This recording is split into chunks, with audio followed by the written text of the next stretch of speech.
Welcome back, everybody. And to continue on with our generational archetypes series, we're going to talk about Gen X. And it's interesting because I mentioned in the Boomer video that, a lot of the attention or talking points and whatever have traditionally been aimed at millennials and the Boomer generation. Like I'm a millennial, for instance, and when I was growing up, there was so much like just attention and kind of like slander and just like all these things constantly being said about the millennial generation, how we were ruining the world, right?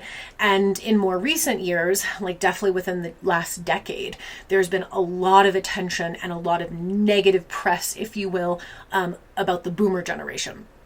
Now, of course, in recent times, a lot more people are having conversations about Gen Z as well. And kind of, again, I think a lot of this comes from misunderstandings about the generational archetypes, right? Like when you do not understand the generation, when you don't understand their perspectives, their experiences, the way that they're viewing the world, their blueprints, it's really easy to point fingers and to blame and to create narratives about the generations as a whole. But like I said, there is also objective facts, right? There are objective, perspectives that is true. Some of the stereotypes about every generation, they are true. Okay. And if we stop taking them personally, then it can help in our collective oversoul healing. Okay. Now, Gen X is an interesting one because they are often left out of almost every conversation. Like I just noticed this. These are just things I pick up on where they're not often talked about. They're kind of like this invisible generation. And I think that this is interesting because it might be part of their blueprint. They're almost, I would almost say they should have been called the silent generation because they're kind of left to their own devices. And that is very much, I'm not a Gen X, but I have a lot of Gen X friends and people in my life who are from that generation. And I would say most of them share in that experience of, they were called the latchkey kids. Right? Now, and also, again, some Gen Xers could have been raised by Boomers. That is totally possible. Especially the early, or maybe later Gen Xers. But for the majority, they were, they could have been raised by the elder Boomers. They could have even been raised by some of the silent Gens, right? So again, you have to see the parallels in how that works. Because it's not usually like one generation raises the next. There's usually actually a gap, especially when women started having children much later. Like I said, all of my millennial friends growing up, their parents were Boomers. They weren't Gen X. So there's a link between those two. And a lot of Gen Xers are the ones who are actually raising Gen Z. And so I think we need to kind of get the pattern correct, because again, that's not for everybody, right? Everybody's story is different. Sometimes their parents can be super young and sometimes their parents are a lot older. And so there are anomalies to this, but in general, the Boomers and the Millennials have a specific contract, and the Gen X and Gen Zs are going to have a specific contract. And now that Millennials are parents as well, they will have a specific contract with Gen Alpha, which is who they are raising. Okay, so there are links to this. Now, the latchkey kids, right? It was kind of like, again, they were left to their own devices. They were the ones who their parents worked full time, right? And they were often left to their own devices and they were left alone. And often they were kind of very independent at a young age. And there's also other things I find interesting about Gen X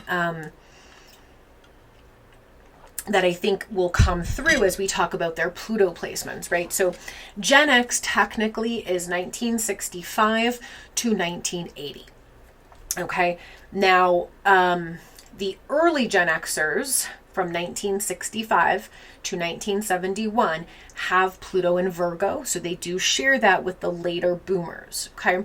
So all the things I mentioned in that video, Pluto being about the initiation. Okay. It's about facing the shadows. It's about reclaiming power and learning how we use power in the world, and also how to kind of heal on a deeply psychological and spiritual level, right? So the shadow of Pluto and Virgo, they're going to have some of those similar qualities where there can be an overworking tendency. There can be an anxiety tendency, anxiousness, restlessness, OCD, micromanaging, nitpickiness, and in general, a lot of worry can be the deep shadow. And again, part of the healing and part of the power here lies in regulating the nervous system, letting go of control, and also learning how to find peace, find calm, and to use that Virgo energy in its highest form, which is about service. It's about efficiency. It's about correction. It's about bringing a cleansing energy to the world by understanding how you can make things better and how you can improve things, right? Now, the bigger bulk of Gen X from 1971 to 1984 has Pluto in Libra. Now, Pluto in Libra, the deep shadow of this one is going to be codependency. So it's going to be where there's a lot of power given away in relationships and leading to codependent dynamics, a lack of autonomy, which is ironic, right? Because going back to the analogy about them being latchkey kids was like, maybe because they had so much autonomy or they had kind of so much independence, as they grow up, they can often seek relationships as a form of, needing, they want support. They enjoy, in many ways, Pluto and Libra, they enjoy relationships. They learn a lot of your deepest, if you're in this group, a lot of your deepest initiations will be through relationships, through marriages, through partnerships. That's where a lot of your learning lessons are going to be, and that's where your biggest wounds and triggers, etc., are going to come up. So it can lead to codependency. It can often also lead to very volatile relationships, wounds in relationships, so especially like masculine, feminine wounds, and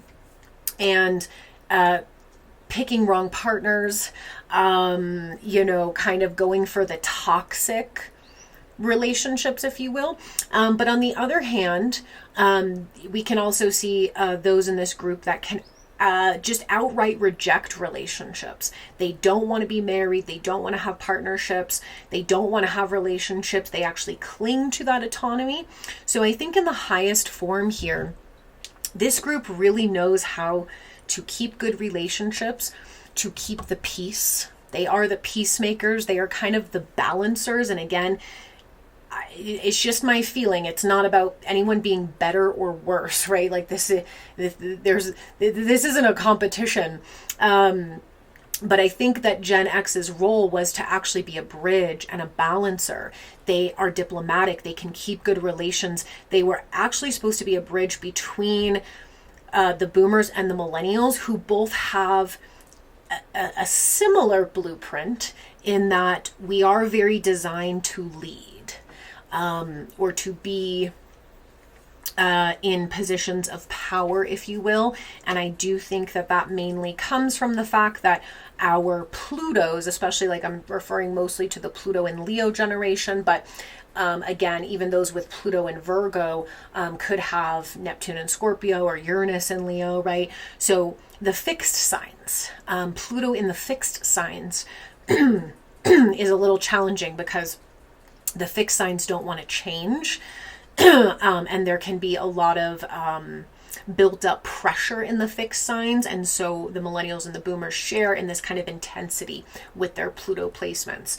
And so the Pluto and Libra generation is meant to bridge, is meant to balance, is meant to find where they can be, create harmony, Pluto in Libra also, ironically, like Libra is a cardinal sign, right? But it doesn't necessarily come through in a leadership style. Now, there are a lot of Gen Xs who are in leadership positions, and that's great because Libra is a cardinal sign. They are designed to lead, but just in this kind of, like I said, just going off of like what we can see today, they are a bridge. They are ones who knows how to keep the balance and the peace and to find what it means to have good partnerships, reciprocity, how to have interdependence rather than codependence or hyper independence, right? And the earlier generation here, 1965 to 1970, so just a little window there, also has Neptune and Scorpio. So again, a little bit of overlap from the later boomers. And so that's going to be the same thing, right? Neptune is about our ideals, the vision that we bring. It can also bring where we are delusional and we are not seeing things clearly, right? So we have to work with Neptune in terms of our discernment, how to bring intuition and vision into the world while also having discernment enough to see things clearly as they really are and not kind of fall into a delusion. But this is why Neptune is a very mystical, kind of malleable energy that has to do with consciousness. So the shadows there can be, again, there can be some delusion, which causes an inability to see your own shadows. It's foggy. You can't see where you have these shadows, this unconsciousness, and it really takes a little bit of spiritual work to really work with that. There can also be, again, kind of a paranoia there. As I mentioned in the last video, there can be a paranoia with Neptune and Scorpio. But overall, I think the vision is for realness, rawness, for things that are hidden or underneath the surface to come and be seen. Ultimately, Neptune and Scorpio, their vision for the world is we need to be honest. We need to be real. We need to face the shadows and work through them. And that is really the highest of Neptune and Scorpio. Now, the later Gen Xers, 1970 to 1984, so this is going to make up the bulk of the generation, has Neptune and Sagittarius. Now, Neptune in a fire sign, right? So one thing here is that Sagittarius is a big dreamer. Sagittarius is big vision, right? It's the horizons, it's the big ideas and the big plans and all of that, right? Which is great because Sagittarius pulls us almost into this higher learning, right? That's what Sagittarius rules. Higher learning, spiritual wisdom, knowledge. Sagittarius is also about travel and philosophy and kind of expanding our worldview, if you will. And Sagittarius can gain so much wisdom through experience, through real life lived experience. That's how Sagittarius learns, and that's how they share with others. They're kind of they can be a jack of all trades, or they can tend to kind of find a particular path of life experiences where they really devote themselves, if you will, to that path, to that journey. And that is what we call the higher learning. And in modern times, this can lead us to things like getting degrees and certificates and becoming experts and like all this kind of stuff. And Sagittarius is also very spiritual. And so I think that can also translate sometimes into being heavily religious. So some of the shadows here of Neptune and Sag can be that the vision is so big and it's so broad, but they have an inability to see kind of what's right in front of them. It's always like they want bigger, better. They want this kind of like wildly optimistic, world, but they have to deal with what's right in front of them. Sometimes we've got to come down from the peak of the mountain and we've got to put our feet on the ground. Some of the other shadows could be getting caught up in like attachment to religious dogma, or being very preachy, right? Like thinking that their convictions have to be pushed onto everybody else.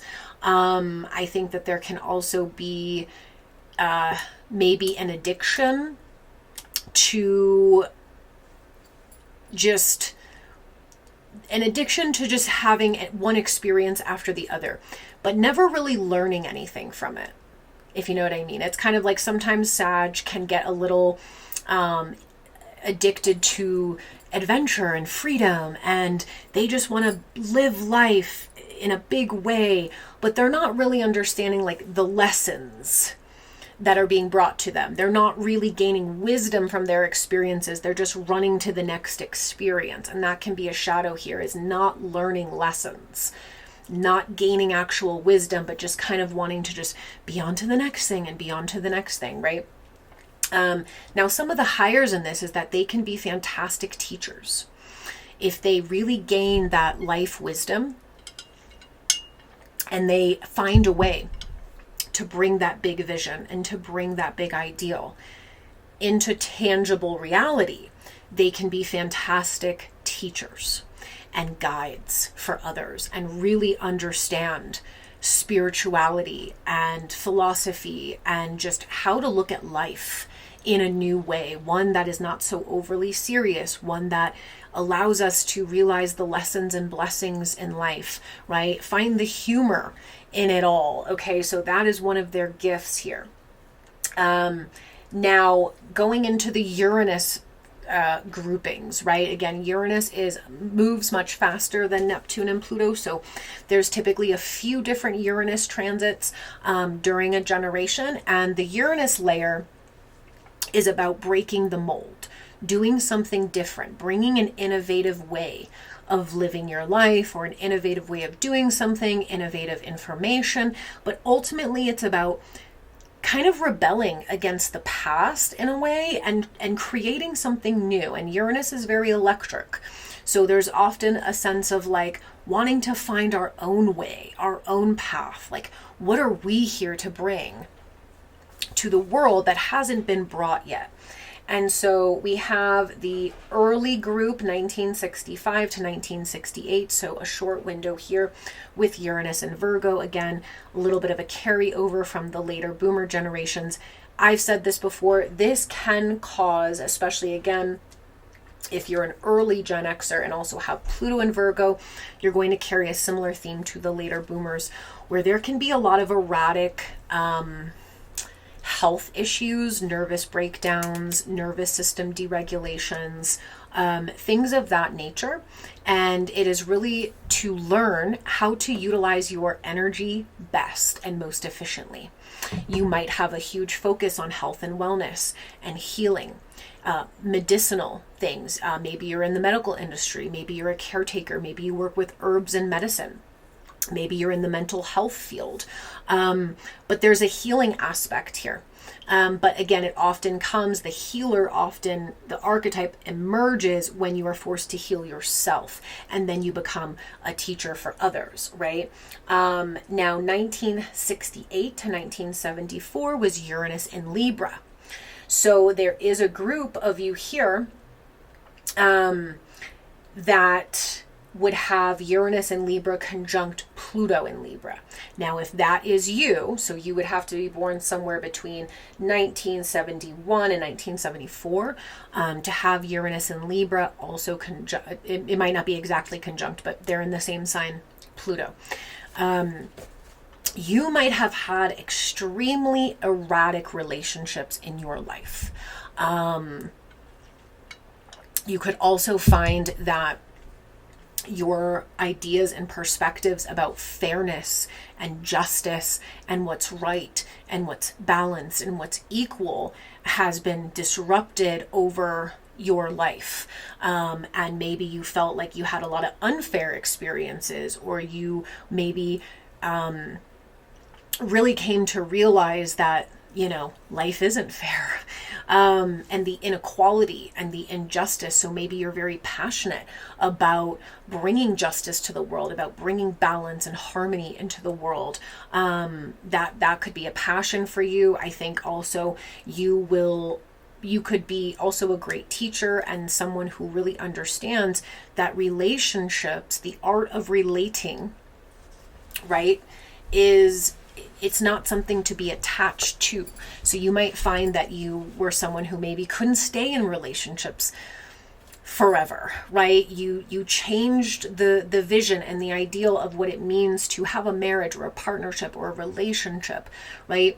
You might have to have brought a new version of what that means, right? I think this generation is probably one of the first who started making divorces more common. And again, that's not a bad thing or a negative thing. I mean, I'm sure there's negative aspects to it, but it wouldn't surprise me. I do feel, when we look at the divorce rates, there are some in the boomer generation for sure, who did divorce, but it was more taboo during their time. So what you'll find is more boomers were married young, or even if they weren't married young, they tended to stay married, even if the relationship wasn't working, even if it wasn't an ideal situation. Again, that can often come from the Neptune in Libra there. There's kind of a rose-colored glass on there, or just like pretending there's delusions about marriage, right? That it was, you don't get divorced. Like that is such a taboo, and, marriage needs to look like this and life needs to look like this. And I think that Gen X really disrupted that, especially again, for those of you with Uranus and Libra. You might have been one of the first in your families to get divorced, or you might have gone through multiple marriages, or again, you might have chosen not to marry at all. This was a big disruption to the norm of what we view relating as, and relationships and long-term partnerships. You might have had a lot of people come in and out of your life. And again, this comes with the Pluto aspect, which this is where the healing lies. This is part of the transformational process here. Now, the final group is from 1974 to 1980, and that is Uranus and Scorpio. Okay, so especially for the Uranus and Scorpios, there can be the shadows of this, right, would be volatility in the realm of intimacy. Sex is ruled by Scorpio, but really it comes down to intimacy, vulnerability, openness. So there could have been those in that portion of the generation who maybe kind of engaged in taboo-like things. Like Scorpio is anything that's kind of uncomfortable and taboo.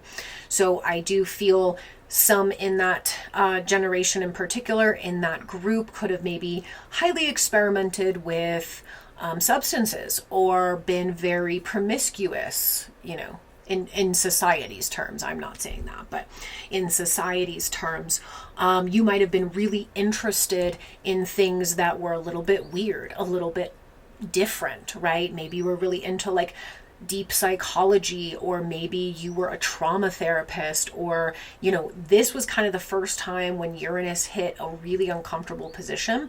And so if you're in that group, you were probably someone who made other people uncomfortable, and kind of forced other people to face their own shadows by the fact that you were engaging in your shadows. And that's not a bad thing. I think in the negative of this placement, there can be an extreme volatility because of a lack of inner healing that can result in self-destructive behaviors. And that would be the worst part of it. There could also be kind of an obsession or erratic nature to things like your finances, your intimacy, your relationship with death. You could have experienced a lot of sudden deaths in your life. Uranus and Scorpio would indicate that. And so again, you might have had to take a journey of healing so that you were not engaging in negative coping mechanisms. But this group is particularly interesting to me, Uranus and Scorpio, because you were here to kind of start to, and again, you can see how the tail end of each generation leads to the next, right? So for instance, the late boomers had Uranus in Virgo, right? This was leading to the big, into a big chunk of Gen X having Pluto in Virgo and Uranus in Virgo, right? And I think with Neptune in Sagittarius as well, bringing these kind of big visions and this new form of teaching and learning. I think that the tail end of the boomers with Pluto and Uranus and Virgo really was trying to make way for the Gen Xers to come in and provide new information, new areas of study, new areas of learning and teaching that had to do with things like health and wellness, things like efficiency, right? Because a lot of things the boomers did, and again, just objective, it's not an opinion, were inefficient, wildly inefficient, and detrimental. And Gen X at the tail end kind of came in as, again, kind of being ones to be like, how do we balance this out? How do we, start to kind of heal some of these things that have gone wrong? And then the Uranus and Scorpio at the tail end of Gen X will eventually lead to the millennials, who the majority of us have Pluto in Scorpio. And that's a whole nother theme here. But if you are at that tail end, 1974 to 1980, you were here to make other people uncomfortable, to start to disrupt this idea of what needs to be hidden, not talked about. We don't deal with this kind of stuff, right? Like this is behind. You can see the progression. The boomers kept everything behind closed doors. That is their MO. Okay, we see it now as well. Again, not an opinion. It is a fact. They would hide. Everything was a facade for them. It was about the performance. It was about the show. It was about what you put onto the world, but that's very different than what goes on behind closed doors, because that's probably how they were raised, and it also is part of their blueprint.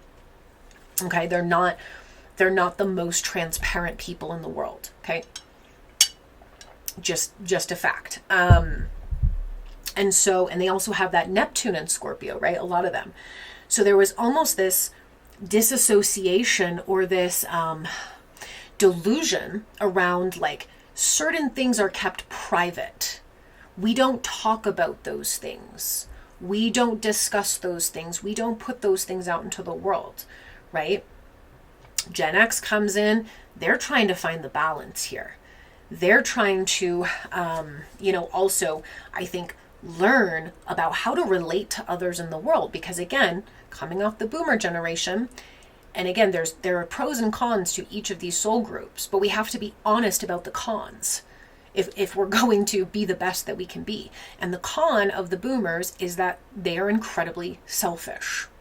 Okay, they have great qualities, they have beautiful qualities, but they need to address the shadows in order to bring that light. And for Gen X, I think they were the ones who first started to peel back the corners to be like, shit's not really adding up. Like, we're really not seeing, and they were the first to really take on this art of how to overcome selfishness, how to actually care about others, how to create good relationships, right? And fairness and justice, right? And at the same time, they were in the process of transforming what it looks like. What does a relationship mean? Is it about codependency? Is it about obligation? Is it about hyper independence? Like, what is it about, right? What is fairness and justice, right? And so then you get to the tail end, and this is where the layers start getting peeled back with Uranus and Scorpio of like, oh no, we're actually not going to shove this under the rug anymore. We actually have to put the shadows on full display. Otherwise, we can't heal them. We have to start having these tough, uncomfortable conversations or nothing is going to change. And again, this leads to the millennial generation, who has a very intense blueprint with Pluto and Scorpio. And we are the generation of like putting it all out on the table, so to speak, and kind of bringing very the dark underbelly, if you will, of the consciousness just out to the front, and that is kind of part of our nature. And so Gen Xers are in an interesting position, like I said, because I feel they've been often overlooked. Their gifts and their skills haven't necessarily been fully utilized. And that again comes from the power being held at the top in the boomer generation. The reins have not really been passed over. Again, I'm sure there's tons of Gen Xers who are in positions of leadership. It's just not a lot. It's not the majority in how it should, and how power should be passed, right? And I think, again, Gen X got stuck very much in the middle. They're kind of like the middle child. Again, this is just what I see astrologically and what I see consciousness wise. For whatever reason, the boomers and millennials, we do have some beef. But there's also a huge emphasis on our two generations. I don't make the rules, but that's just what it seems to be, and astrologically makes sense to me. And Gen X is kind of the middle child. Trying to keep everybody happy and trying to mediate and trying to figure out how they can get these two siblings to work together, or the parents and the sibling to work together. And they've been kind of lost, I think. And again, that's not necessarily, none of this is necessarily anyone's fault, but this is the way the cookie is crumbled. And so what I would recommend to Gen X is to really find your sense of self, and to also find and really prioritize relationships and partnerships in your life, not to the extent of becoming codependent or giving your power away or people pleasing, and that's going to be part of your process. But that you are the glue that can help everybody come together and work together and see each other's sides. In many ways, you will be the mediators. But you also have to find wisdom in your journey, right? And make sure you are actively gaining wisdom, which means you are learning lessons, right? Because in many ways, I think, again, this is just how I'm seeing it energetically. The latchkey kid thing, right? You were not given a lot of guidance. And again, this is not for all. I won't generalize. Like, you could have a totally different life experience. This is just the majority. And this is what I have seen through my own two eyes. And this is what I see astrologically. And this is what I can sense energetically. Is that you weren't given a ton of guidance. And you were left a lot to your own devices. And relationships have come as a way for you to learn things, but unfortunately, there's also a lot of toxicity, a lot of dysfunctional relationships, and many of you might feel that you've either lost your sovereignty and autonomy through relationships and giving to others, or you've gone the hyper-independent route and you have maybe put aside relationships and partnerships because you want to maintain that sense of independence. But you are the glue, and in many ways the mediators and the balancers of this whole thing. And I think also you can bring a higher perspective. And again, there's a lot of like wisdom, spiritual wisdom to be shared. And I do think Gen X is prime to be the guide that you never got, right? Like, just be the guide for others that you wish you had. Because that is what I see Gen X as. They weren't guided in a lot of ways. And so sometimes there is this missing sense of confidence, because you could feel like you're 50 something years old but still don't really know what's going on and feel like you need guidance. And so I feel, and that's a very beautiful place to be at, because you're open to learning. I think Gen X is super open to learning. They're very open to receiving feedback, which again, the boomers struggle with. And so you're like a sponge. But I think really finding your path and really finding what wisdom you have to share and becoming a guide and becoming a stabilizer and becoming a harmony bringer is going to be healing for you guys in a lot of ways, and that you're not forgotten or looked over, right? That you are an integral part of the process here. And so as far as transits go, like I said, The South Node has been in Virgo since January of 2025. So for a lot of you, you have been through an intense South Node in Virgo transit, which would have hit on the Pluto in Virgo at some point and the Uranus in Virgo. So if that's you and you're part of that group, you might have gone through a lot of stress-related issues, work-related issues, health-related issues. All of this was trying to bring your attention to the fact that you need to prioritize your wellness, whatever that looks like for you. Maybe you needed to have a new job. You need to leave a certain toxic job. Maybe you needed to find a schedule, find a routine, find a way of life that was actually felt good to you, help regulate your nervous system. Maybe you needed to really focus on your health and wellness. And, you know, maybe it was about letting go of worry and control and fear and things like that. But you've been through kind of the worst of it there. Now for my Pluto in Libras and Uranus in Libras. So Pluto in Libra, 1971 to 1980. Uranus in Libra, 1968 to 1974. You currently have Saturn and Neptune and Aries opposing those planets. So there is a bit of a push-pull here. Again, that's probably really forcing...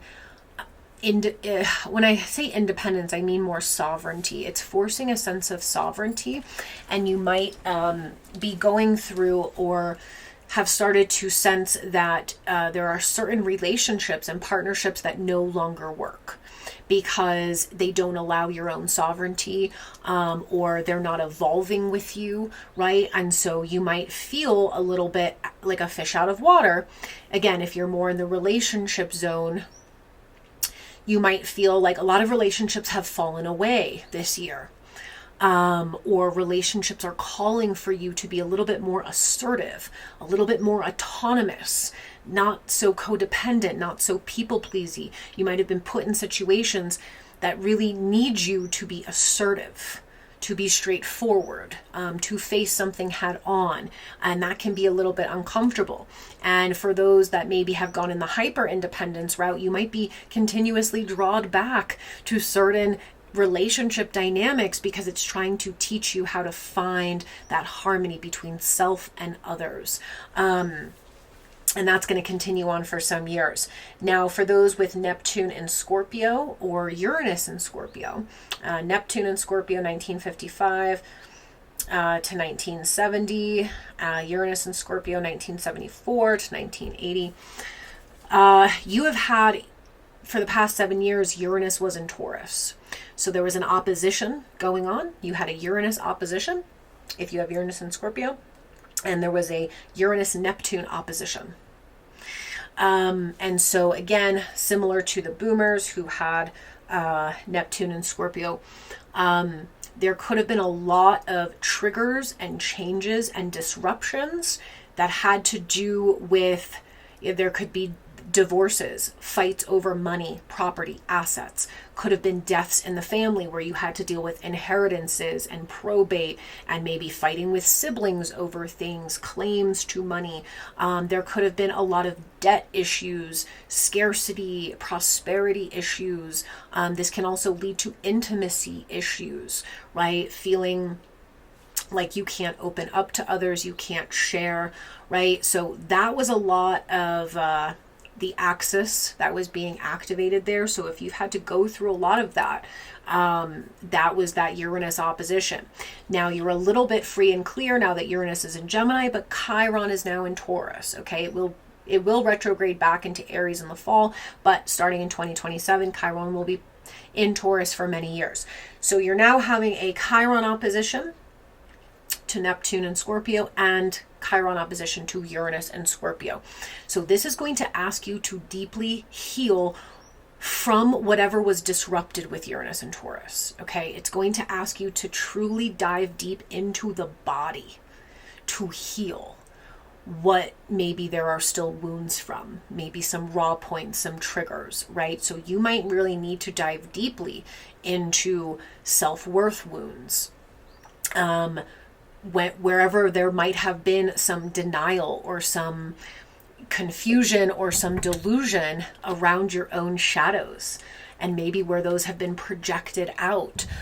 Maybe you need to deal with scarcity or poverty mindset and really work to heal that. Maybe you have been through trauma, right? Real trauma that leaves a residue in the body. So I would highly recommend somatic healing. I would highly recommend self-worth healing, and really working on your relationship with not only your body, but with your sense of worth, with your perspective of abundance, things of that nature. And it could be a very prosperous time, but it can also require a lot of kind of like financial healing. Things like that. And then finally, for those who have Neptune in Sagittarius, 1970 to 1984, you have Uranus now opposing your Neptune. So Uranus in Gemini opposing Neptune in Sagittarius. So this is going to make you question your beliefs. It's going to make you question this big picture vision or ideal or way that you see the world. There's going to be a lot of disruptive information, new communications coming out, new forms of things happening, right, in the realm of like media and information and travel. And this is going to disrupt your overall big vision, worldview, and perspective. And so you have to be able to adapt. It's okay to change your perspective. It is okay to change your worldview. Okay. And also to be open, I think, to, again, getting insight and wisdom through your experiences, but looking at it from a fresh lens. Remember, Uranus and Gemini is the twins. There are different perspectives. There's different ways to look at things. So be open to seeing things in a new way. But this could also, again, bring some disruptions to what your kind of overall world belief, your belief systems, right? And that can be challenging. So I feel during this time that Gen X, it's about finding yourself, and it's about being open to change, open to changing your mind, open to changing your perspective, healing your relationship with self and others, and doing a real focus here on connection with your body, and healing any wounds around abundance, prosperity, and self-worth. And this will lead us into the millennial generation. So I will be back in the next video for that one.